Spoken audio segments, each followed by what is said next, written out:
So hello guys, welcome back to the channel. उम्मीद आप सभी लोग बढ़िया होंगे। सो 4-5 दिन पहले मैंने एक पोस्ट डाली थी यार अपनी टीवीएस जुपिटर के रिलेटेड, ठीक है। तो आज मेरे पीछे वही खड़ी है, मतलब आप लोगों के पीछे वही खड़ी है मेरी स्कूटी, ठीक है, देख सकते हैं आप लोग। तो आज जो है मैं अपनी स्कूटी का रिव्यू करने लाया हूँ, ठीक है। अभी मैं आप लोगों को एक चीज़ बता दूँ पहले, ये स्कूटी मैंने परचेस करी थी 2018 अक्टूबर के मंथ में है, एंड आज है भाई जून 2023। तो लगभग 4.5 साल के आसपास मेरे को स्कूटी को हो चुका है ऑन करते हुए, एंड मैं इसको चला चुका हूँ 25,000 किलोमीटर, 25,040 किलोमीटर हो चुके हैं इसके। तो आज मैं इसका ओनरशिप रिव्यू करने वाला हूँ, ठीक है। सो आज के रिव्यू में मैं कुछ पॉइंटर्स रखूँगा, ठीक है। कुछ पॉइंटर्स के अकॉर्डिंग हम लोग अपना रिव्यू रखेंगे। सबसे पहले हम बात करेंगे कि क्यों जुपिटर, मतलब मैंने जुपिटर क्यों खरीदा था। उस टाइम पे मेरे पास और भी ऑप्शन थे। डायरेक्ट कंपेयर करूँ तो एक्टिवा था, एक्टिवा या जुपिटर, दोनों में से कोई एक लेना था। तो एक्टिवा छोड़ के मैंने जुपिटर क्यों परचेस करा, पहले पॉइंट ये रखेंगे। उसके अलावा बात करेंगे मतलब कि मेरा यूज़र एक्सपीरियंस कैसा रहा है स्कूटर के साथ में। मैं सर 4-4.5 साल चला चुका हूँ, तो मतलब मेरे को क्या क्या प्रॉब्लम दी स्कूटर ने, कोई प्रॉब्लम दी या नहीं दी, मतलब कैसा एक्सपीरियंस रहा मेरा, ठीक है।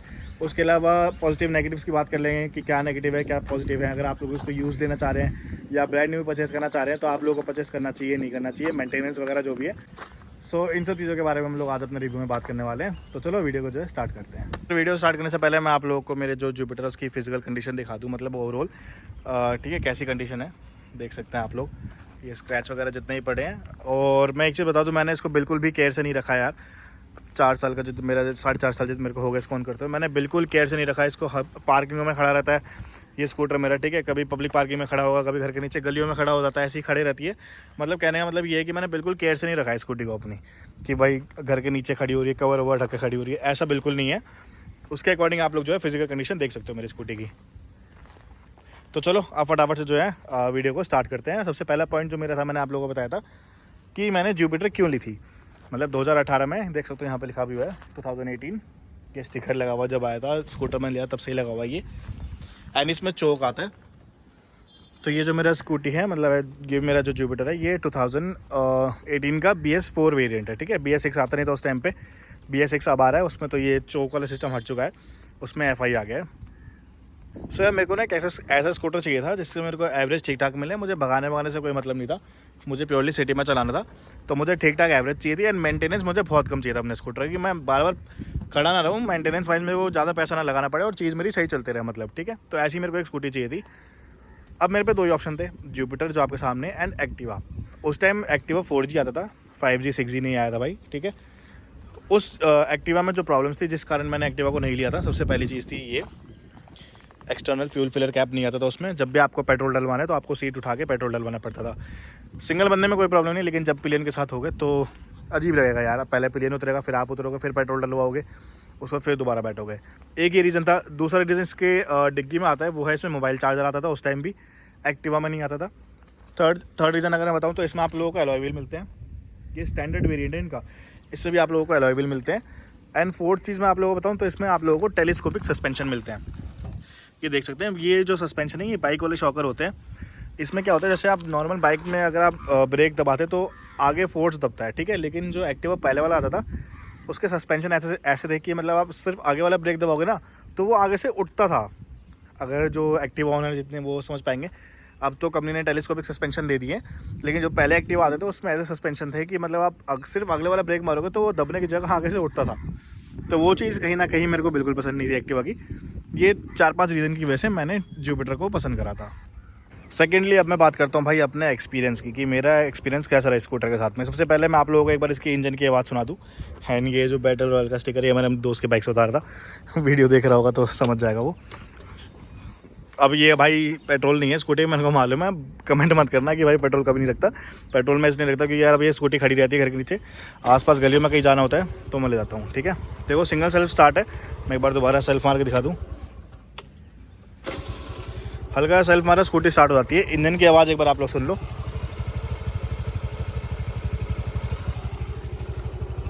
इस साइड से एग्जॉस्ट की आवाज़ सुन लो आप लोग।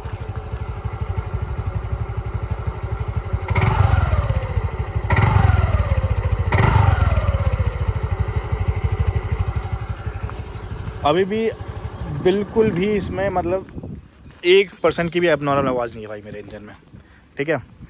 जितने टाइम में मैंने स्कूटी को चलाया, मैंने हर कंडीशन में चलाया, ऑफ रोड में, ऑन रोड में, बारिशों में चलाया है, सर्दियों में चलाया है, गर्मी में चलाया है। आज भी मैं आप लोगों को बताऊं तो भाई 42 डिग्री टेम्परेचर था एंड मैं वैसे तो गाड़ी में घूम रहा हूँ गर्मी में, क्योंकि गर्मी बहुत है, लेकिन आज स्पेशली मैं स्कूटी निकल के लाया हूँ।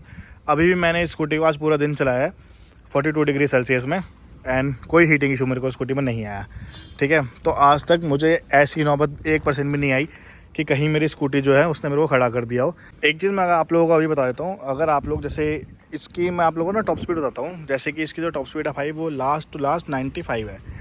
95 से ऊपर ये स्कूटी नहीं जाती है। अगर आप लोग सोच रहे हो कि इसको लेके 100, 110, 105 तक भी चला जाएगा स्कूटर, तो ऐसा बिल्कुल नहीं है। टॉप स्पीड के मामले में स्कूटर मत लेना, आप एंटॉर्क वगैरह के पास जा सकते हो।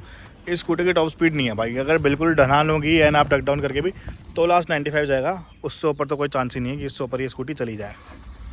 तो ये तो हो गई इसके इंजन परफॉर्मेंस की बात। मैंने आप लोगों को इंजन की साउंड सुना दी, इंजन में मेरे को आज तक कोई प्रॉब्लम नहीं है ये बता दिया।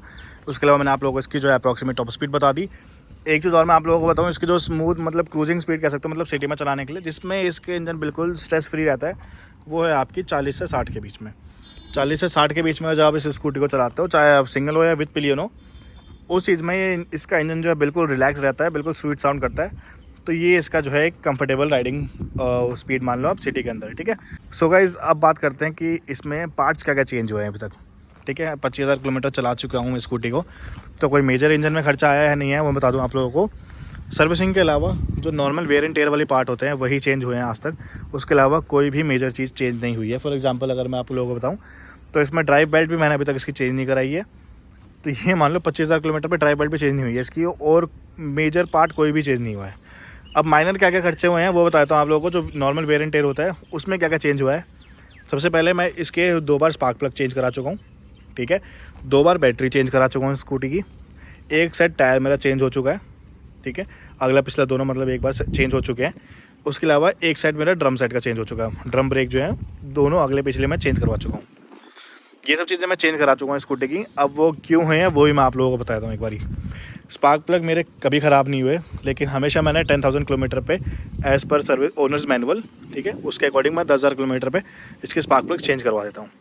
बैटरी मेरी 2 बार ख़राब हो चुकी है। उसका रीज़न ये है क्योंकि जो मेरी स्कूटी है वो सर्दियों के टाइम में करीब 1.5 महीना खड़ी रही है, एक बार भी स्टार्ट नहीं होती थी। एंड आप लोगों को अगर पता होगा तो मेरी स्कूटी थोड़ी सी मॉडिफाइड है, इसमें मैंने हॉर्न वॉर्न लगा रखे हैं एक्स्ट्रा से, जो कि इलीगल है, आप लोग मत लगाना, बट मैं दिखा देता हूँ आप लोगों को।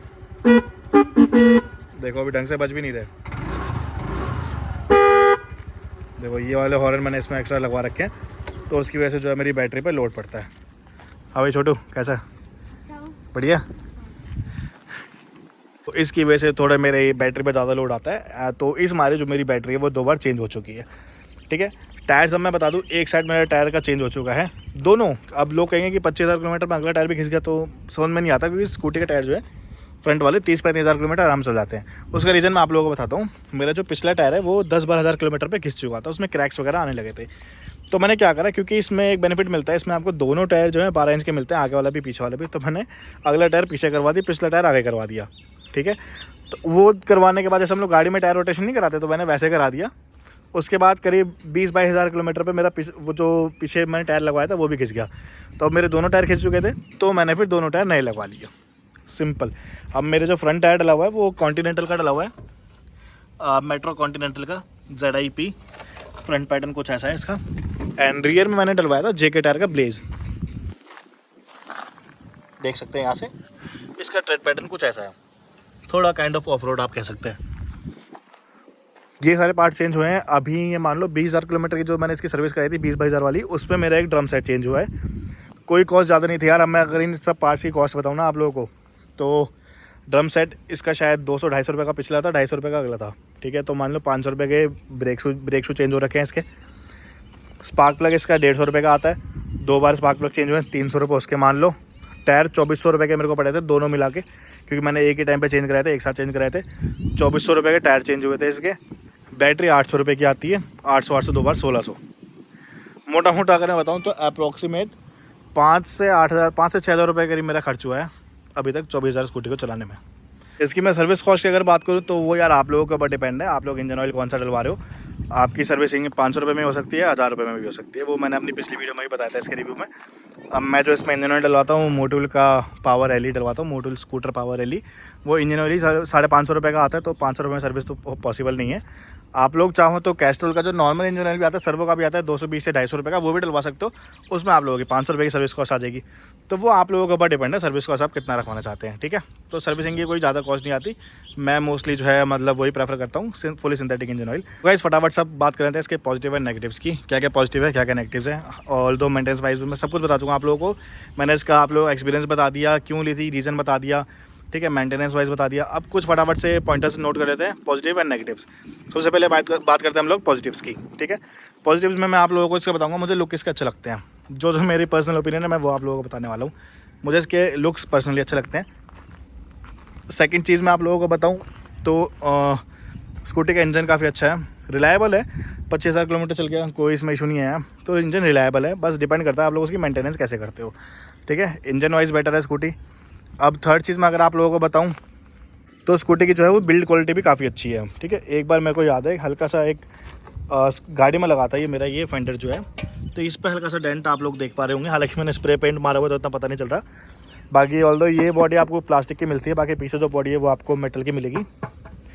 तो जो बिल्ड क्वालिटी है वो स्टर्डी है, कहीं से भी मुझे ऐसा नहीं लगा कि भाई बिल्ड क्वालिटी इसकी थोड़ी और अच्छी होनी चाहिए थी। प्राइस पॉइंट बिल्कुल जस्टिफाइड है, ठीक है।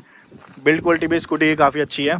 हालांकि एंड इसके अलावा जो आपको बताऊँ इसका जो है पिकअप थोड़ा सा कम लगेगा, लेकिन टॉप स्पीड स्कूटी की मुझे बढ़िया लगती है। मुझे कोई शिकायत नहीं है स्कूटी से कि ये 100-105 नहीं जा रही, जितनी टॉप स्पीड जाती है काफ़ी है। एंड हाँ, एक चीज़ और पॉजिटिव मैं बताऊँ आप लोगों को, इसकी हैंडलिंग जो है वो काफ़ी अच्छी है भाई। आप लोग ये मान लो अगर आप लोग 80-90 की स्पीड पे भी जा रहे हो ना, तो आप लोगों को ऐसा नहीं लगेगा कि स्कूटी ऐसे ऐसे हिल रही है या कहीं लहरा रही है हवा में, ठीक है। स्कूटी बिल्कुल स्ट्रेट लाइन में बिल्कुल स्ट्रेट ही जाएगी, अगर आपने स्ट्रेट चलाई है स्ट्रेट ही जाएगी वो, क्योंकि इसके जो व्हील्स आप लोगों को 12 इंच के मिलते हैं दोनों फ्रंट एंड रियर में, उसकी वजह से बैलेंसिंग काफ़ी अच्छी है स्कूटी की, ठीक है। ये कुछ पॉजिटिव थे। अब बात करते हैं हम लोग इसके नेगेटिव की, क्या मेन नेगेटिव्स है। सबसे पहला नेगेटिव मैं आप लोगों को इंजन से रिलेटेड बताऊंगा, पॉजिटिव तो मैंने बता दी, काफ़ी अच्छा रिलायबल है। इसका जो लो एंड पिकअप है ना वो थोड़ा सा कम है यार, मतलब ये मान लो 20 से 25 की स्पीड तक पिकअप काफ़ी स्लो लेता ही है, उसके बाद पेस पकड़ लेता है, लेकिन जो स्कूटी का पिकअप है वो थोड़ा सा कहीं ना कहीं मुझे कम लगा, ठीक है। First negative point. Second negative point की अगर मैं बात करूँ तो इसकी सीट लगती है, आप लोग देख पा रहे हैं मैंने सीट इसकी चेंज करा रखी है। चेंज नहीं मतलब मैंने इस पर एक्स्ट्रा कवर लगवा रखा है, ठीक है। इसके अंदर मैंने फॉर्म डलवाया था पहले, फॉर्म के ऊपर ये सीट को जो है स्टिच करवा लिया। इसकी कॉस्ट में को 300 रुपये ही पड़ी थी। मदनगिरी में आप जाओगे बहुत सारे सीट वाले बैठते हैं, किसी से भी करवा सकते हो अगर आप दिल्ली में रहते हो तो। इसमें क्या होता था, जब आप मान लो मतलब 40-50 किलोमीटर चला चुके हो तो आपके जो बम हैं वो नम हो जाते थे, सुन्न हो जाते थे, पता नहीं चलता था कि कुछ है या नहीं है पीछे, ठीक है। ये प्रॉब्लम मेरे साथ आ रही थी, हालांकि जब से मैंने इसमें ये फॉर्म लगवा के सीट कवर बनवाया है उसके बाद मुझे ऐसी कोई प्रॉब्लम नहीं आई है। बट हाँ, ये मुझे सीट के थोड़ा सा नेगेटिव लगा। अब ये इसके जुपिटर में ये एक्टिवा में भी आता है, उसका मुझे नहीं मालूम, मैं जुपिटर ऑन करता हूँ तो मैं इसीलिए जुपिटर का ही बता पाऊँगा आप लोगों को, ठीक है। ये इसका मुझे सेकंड नेगेटिव पॉइंट लगा। सो गाइस मैं अगर इसके थर्ड नेगेटिव की बात करूँ तो वो इस स्कूटी में नहीं है, वो है इसकी सर्विस से रिलेटेड। टीवीएस वाले का मतलब मैं आप लोगों को एक चीज़ बताता हूँ, मैंने सबसे पहले ये जुपिटर मैंने खरीदी थी अपने फ्रेंड सर्कल में अक्टूबर मंथ में। मेरे बाद 4 दोस्तों ने टीवीएस जुपिटर खरीदी थी, ठीक है, क्योंकि उन लोगों को स्कूटी पसंद आई थी। हालांकि बहुत बढ़िया चीज़ है, मुझे तो स्कूटी बढ़िया लगती है अपनी, कोई प्रॉब्लम नहीं है। मेरे को देखी में मेरे 4 दोस्तों ने ये टीवीएस जुपिटर खरीदी थी, ठीक है। 2 ने ब्लैक कलर में खरीदी थी, एक ने ग्रे में खरीदी थी, एंड एक ने जुपिटर ग्रैंड एडिशन आया था उस टाइम पे जिसमें LED लाइट आती थी और डिस्क ब्रेक आते थे, वो वाली खरीदी थी। आप लोगों ने शायद देखी भी हो, मैंने 1-2 शॉर्ट में अपलोड कर रखी है वो। सबकी एक कंप्लेंट है भाई कि जो टीवीएस सर्विस सेंटर वालों का बिहेवियर है ना, एंड जो शोरूम वालों का बिहेवियर है वो इतना बेकार है ना भाई, मैं साफ बता रहा हूँ। टीवीएस के प्रोडक्ट में कोई कमी नहीं है, बहुत अच्छा प्रोडक्ट है, ये बहुत अच्छा प्रोडक्ट है भाई जुपिटर। मेरे दोस्त के पास अपाचे RTA 200 भी है 4V, वो भी आप लोगों ने मेरी शॉर्ट्स में देखी होगी। मतलब प्रोडक्ट इतना बढ़िया बना रहा है, लेकिन जो उनका सर्विस सेंटर वालों का बिहेवियर है ना, जब मेरे को याद है सेकंड सर्विस में कराने गया था, मैंने उनको एक कंप्लेंट बोली थी कि भाई मेरे को लगता है इसकी जो हेडलाइट है ये हल्की सी टेढ़ी है, इसकी बीम टेढ़ी जा रही है। तो उन्होंने जॉब कार्ड में लिख दिया। मैंने बाद में जब सर्विस के बाद अपनी स्कूटी पिकअप करी, मैंने उनको फिर बोला, उन्होंने ठीक नहीं करी थी, उन्होंने कुछ नहीं छेड़ा। मैंने फिर बोला कि भाई मेरे को लग रहा है हेडलाइट अभी भी टेढ़ी है। तो उन्होंने बोला कि सर ऐसे दिन में तो चेक नहीं हो पाएगी, आप शाम तक वेट कर लो 6-7 बजे तक का। मैंने कहा अच्छा 6-7 बजे तक मैं यहीं बैठा रहूँ। कह रहे सर अगर आपको ठीक करानी तो अंधेरे में पता चल पाएगा, ऐसे दिन में पता नहीं चल पाएगी, अंधेरे में ही पता चल पाएगी। मैंने कहा अच्छा सर्विस सेंटर कब खुलता है आपका, मतलब कितने बजे तक खुलता है? उन्होंने बोला 6 बजे तक। तो मैंने कहा मतलब मेरे माथे पे कुछ लिखा हुआ है क्या कि 6 बजे तक तुम्हारा सर्विस सेंटर खुलता है और मैं 6-7 बजे तक यहाँ बैठा रहूँ? और हालांकि मुझे 3 बजे मैं पिकअप कर रहा हूँ स्कूटी और मैं 6-7 बजे तक बैठा रहा हूँ इसलिए कि मुझे हेडलाइट ठीक करानी है। तो ये एक इंसिडेंस था, ठीक है। ऐसे बहुत 4-5 इंसिडेंट मेरे हो रखे हैं टीवीएस के साथ में, तो एक के नेगेटिव लगता है मेरे को। और ये साउथ दिल्ली की बात है, मैं साउथ दिल्ली में रहता हूँ, RK फोरम में आप लोगों को पता होगा। तो अगर मेन सिटीज़ के सर्विस सेंटर इनके ऐसे है तो बाकियों का मैं कुछ नहीं कह सकता, ठीक है। तो मेरे को सर्विस रिलेटेड भाई अभी भी कंप्लेन है टीवीएस वालों से, प्रोडक्ट अगर इतने अच्छे निकाल रहे हो तो सर्विस के ऊपर भी थोड़ा काम करो।